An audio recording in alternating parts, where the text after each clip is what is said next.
నమస్తే అండి అందరికీ. అందరూ ఎలా ఉన్నారు? అందరూ బాగున్నారు అనుకుంటున్నాను. So welcome back to biryani with cinema channel. మన ఛానల్ని మీరంతా ఫస్ట్ టైం చూస్తున్నట్లయితే సబ్స్క్రైబ్ చేయండి. అలాగే మన ఛానల్లో ఉన్న కంటెంట్ అందరికి సపోర్ట్ అవుతుంది అనుకుంటే షేర్ చేయడం మాత్రం మర్చిపోద్దు. సో గైస్, ఈ రోజు మంచి వీకెండ్ సినిమా మీ ముందుకైతే తీసుకొచ్చేసాను. ఈ సినిమా టైమింగ్ వచ్చేసి 1:47 ఉంటుంది. సినిమా పేరు show time movie. Director Madana Dakshinamurthy garu, music director Shekhar Chandra and editor Sarath Kumar garu. So hero వచ్చేసి నవీన చంద్ర గారు. సో ఈయన మంచి స్టోరీ సెలెక్షన్ బాగుంది. అయితే ఈ సినిమా ఏముందిలే అని నేను స్టార్ట్ చేశాను అనమాట. కానీ స్టఫ్ ఉన్న సినిమానే. సినిమా స్టార్ట్ అయిన తర్వాత కొద్దిగా స్లోగా ల్యాగ్గా అనిపించింది నాకైతే. కానీ సినిమాలోకి వెళ్ళే కొంది చాలా థ్రిల్లింగ్గా, డ్రామాగా, చాలా సస్పెన్స్గా అనిపించింది అన్నమాట. సో ఫస్ట్ టైం చూసే వాళ్ళకి ఏమనిపిస్తుంది అంటే ఇది హర్రర్ మూవీనా, సస్పెన్స్ మూవీనా, థ్రిల్లింగ్ మూవీనా, డ్రామా మూవీనా అని ఒక కన్ఫ్యూజ్లో ఉంటారు. బట్ ఎక్కడ కూడా స్కిప్ అవ్వకుండా సినిమా చూడండి, మీకు చాలా బాగుంటుంది. సో సినిమా వచ్చేసి మంచి డ్రామా ఉన్న సినిమా. ఇందులో స్టార్టింగ్ ఏం జరుగుతుందంటే, పక్కనే కాలనీస్లో ఉండే వాళ్ళంతా కూడా మంచి ఫ్యామిలీస్, ఇవి అందరూ కలిసి ఉంటారనమాట. వీళ్ళు ఒక మంచి గేమ్ ఆడుతూ ఉంటారు. అయితే కింద పోర్షన్ మరి పక్కన ఎవరో తెలియదు, వాళ్ళలో ఎవరో ఒక ఫ్యామిలీ మాకు కొద్దిగా డిస్టర్బింగ్గా ఉందని పోలీసులకి కంప్లైంట్ చేస్తారు. వీళ్ళు అరుస్తూ మంచి గేమ్ ఆడుతూ ఉంటారు అన్నమాట. అలా కంప్లైంట్ చేయగానే పోలీసులు వస్తారు. ఈ పోలీసులు ఏం చేస్తారంటే, మీరు చాలా ఇరిటేటింగ్గా గేమ్ ఆడుతున్నారు, వేరే వాళ్ళకి డిస్టర్బింగ్గా ఉంది, సో కొద్దిగా జాగ్రత్తగా ఆడండి అన్నట్టుగా వాళ్ళు వచ్చి ఇలాగ వార్నింగ్ లాగా ఇస్తారు. అయితే కొద్దిగా మిస్బిహేవియర్ చేస్తారనమాట పోలీసులు. సో ఇక్కడే స్టార్టింగ్ పాయింట్. ఇక్కడ నుండి చాలా సస్పెన్స్గా ఉంటుంది అనమాట సినిమా. ఏంటి ఆ సస్పెన్స్? పక్క వీధుల్లో వీళ్ళు అంటే హీరో ఎక్కడికైతే వెళ్తారో ఇక్కడ పోలీస్ వెరిఫికేషన్ జరిగిందంట, ఏం జరిగిందన్న అని ఒక పేపర్ బాయ్ అడుగుతారు. పచారీ కొట్టు దగ్గరికి వెళ్ళగానే మీ పోర్షన్లో కానీ మీ పక్క పోర్షన్లో కానీ ఏమైనా ఖాళీ ఉందా అని పోలీసులు వెరిఫికేషన్ వచ్చారని చెప్తారనమాట. సో ఇతనికి హీరోకి ఏమవుతుందంటే డౌట్గా అనిపిస్తూ ఉంటుంది. సో అప్పుడు చెప్తాడు ఆ పచారీ కొట్టు ఆయనతో, రాత్రి ఇలా గొడవ జరిగింది, ఫలానా సిచ్యువేషన్ ఇలా అయింది అని చెప్తాడన్నమాట. అయితే ఆ పచారీ కొట్టు ఆయన అంటాడు, ఎవరా పోలీసు, ఏ ఏరియా, ఎలా ఉంటాడు ఏంటని పోలీసులు అడుగుతాడు. సో ఫలానా ఇలా నల్లగా ఉంటాడు, కొద్ది పొడుగు ఉంటాడు సంథింగ్ అని చెప్తే, నేను ఎస్ అయితే ఇలా గొడవ పడ్డానని చెప్పగానే అతను అంటే పచారీ కొట్టు ఆయన తన ఫోన్లో ఫోటో తీసి ఇతనేనా అని చూపిస్తాడు అనమాట.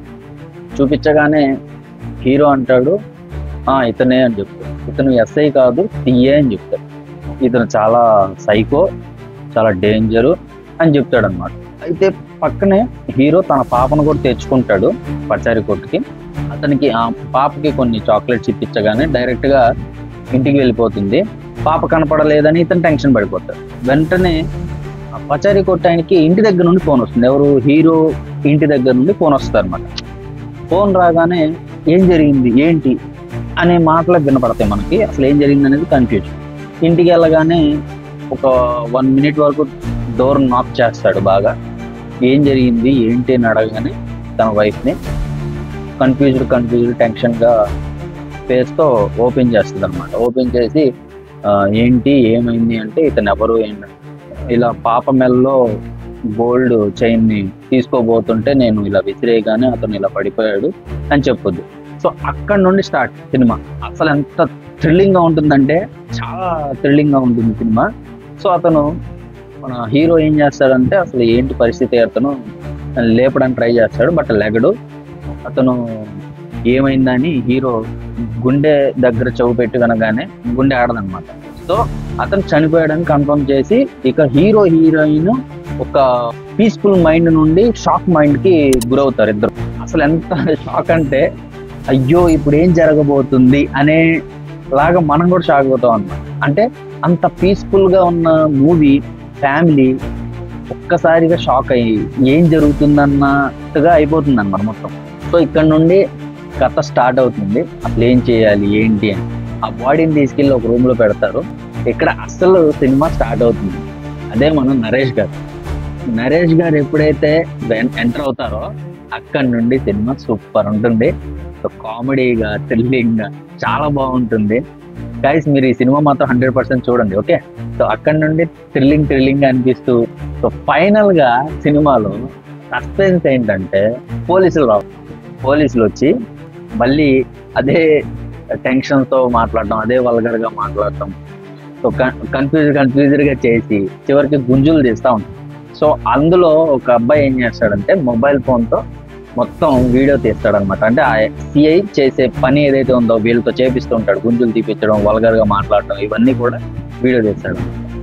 సో గుంజులు తీసేటప్పుడు గమనిస్తాడు, ఆ ఫోన్లో ఏంద్రా నువ్వు వీడియో తీస్తున్నావు అని పట్టుకుంటాడు. సో ఆ పిల్లోడిని పట్టుకునే టైంకి అలా వెళ్తూ ఉంటారు అనమాట. వెళ్తూ వెళ్తూ వెళ్తూ వెళ్తూ సినిమా స్టోరీ అంతా కూడా అక్కడే తిరుగుతూ ఉంది. సో అలా వెళ్తూ వెళ్తూ వెళ్తూ అనగా సిఏ ఏం చేస్తాడంటే వీళ్ళు దాచిన బాడీ మీదకి వెళ్ళి పడతాడు. ఒక్కసారిగా వెళ్ళి పడగానే ఆ బాడీ ఎప్పటినే లెగుస్తుంది, అంటే అతను లెగుస్తాడు. చాలా బాగుంటుంది, ఎమోషనల్గా ఉంటుంది అక్కడ. అండ్ అలాగే లేవగానే ఎమ్మటనే ఇతను గట్టిగా ఊపిరి పీల్చి ఈ పోలీసుని చూస్తాడు. అంటే దొంగతనం చేయడానికి వచ్చాడు కదా, పోలీసుని చూస్తాడు. పోలీసుని చూసి అసలు షాక్ అవుతాడు. అక్కడి నుండి ఇతను పారిపోతాడు. ఈ పారిపోయే టైంలో వీళ్ళందరూ చనిపోయాడు అనుకున్న లాయర్, అంటే మన నరేష్ గారు లాయర్ అనమాట అక్కడ. సో ఆ కేసుని కొద్దిగా హ్యాండిల్ చేయడానికి వస్తారు. అక్కడ స్టోరీ చాలా బాగుంటుంది, అది కూడా మీరు కంప్లీట్గా చూడండి. ఓకే, బాడీ లేచి అమ్మటనే వాళ్ళ ఫేస్ దగ్గరికి రాగానే, అతని దగ్గరికి రాగానే, హీరోయిన్ దగ్గరికి, నరేష్ గారి దగ్గరికి, అందరి దగ్గర రాగానే షాక్ అవుతారు, అందరూ షాక్ అవుతారు. సో అతను ఇంకా పారిపోతాడు. అయితే ఇక్కడ సస్పెన్స్ ఏంటంటే పాపం ఎంత దారుణంగా బాధపడతారంటే హీరోయిన్ ఇంత దారుణంగా. అండ్ అలాగే లాయర్ గారు కూడా వీళ్ళకి హెల్ప్ చేయడానికి వచ్చి కూడా ఇంకా షాక్ అవుతాడు. ఏంటి, నేను హెల్ప్ చేయడానికి వచ్చింది మర్డర్ కేసులోనన్న. ఎప్పుడైతే ఈ బాడీ లేచి వెళ్ళిపోతుందో నరేష్ గారికి కానీ వీళ్ళందరికీ కూడా మంచి హుషారు వచ్చేస్తుంది. కానీ హీరో ఫేస్ లో అప్పుడు అనిపిస్తుంది ఒక పీస్ఫుల్ లైఫ్ లోకి అసలు అనుకోకుండా ఒక సంఘటన జరిగినప్పుడు దాన్ని ఎలా హ్యాండిల్ చేయాలో తెలియక కాళ్ళు చేతులు కట్టేస్తే ఎలా ఉంటుందో, అది ఒక్కసారిగా విడిపిస్తే ఎంత హ్యాపీనెస్ వస్తుందో నవీన చంద్ర గారి ముఖంలో నాకు అప్పుడు అనిపించింది. చాలా పీస్ఫుల్ గా ఒక టెన్షన్ అంతా కోల్పోయి బాధనంతా కళ్ళల్లో చూపిస్తారు. అసలు అమేజింగ్. అక్కడ చాలా బాగా నచ్చింది నాకు.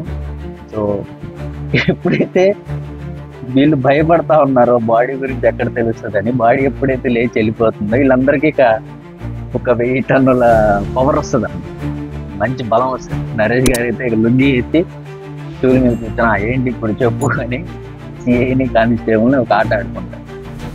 సో అది సినిమా. అండ్ అలాగే హీరోయిన్ ఫ్యామిలీ ఎప్పటి నుండో వీళ్ళు లవ్ చేసుకొని బయటకు వచ్చేసారు కదా, సో వదిలేసిన వాళ్ళు మళ్ళీ వచ్చుతారు.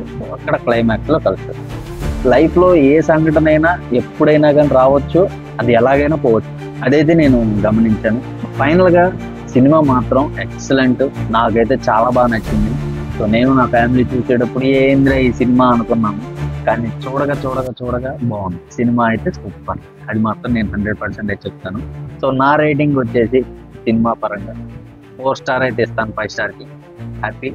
So once again thank you so much director గారికి అండ్ నవీన్ చంద్ర గారికి, అందరికి కూడా. నా ఛానల్ కూడా మీరంతా కూడా చూస్తున్నారు, thank you so much. Support చేస్తారని అనుకుంటున్నాను. ఛానల్లో మంచి కంటెంట్ మాత్రమే మీకు సపోర్ట్ చేసేలాగే రివ్యూస్ చెప్తాను. అండ్ అలాగే ఏ సినిమాని కూడా కించపరిచి కానీ మాట్లాడడం అయితే నాకు రాదు, చెప్పను కూడా. ఛానల్ సపోర్ట్ చేస్తారని మనస్ఫూర్తి కోరుకుంటున్నాను. Thanks for watching. జై హింద్.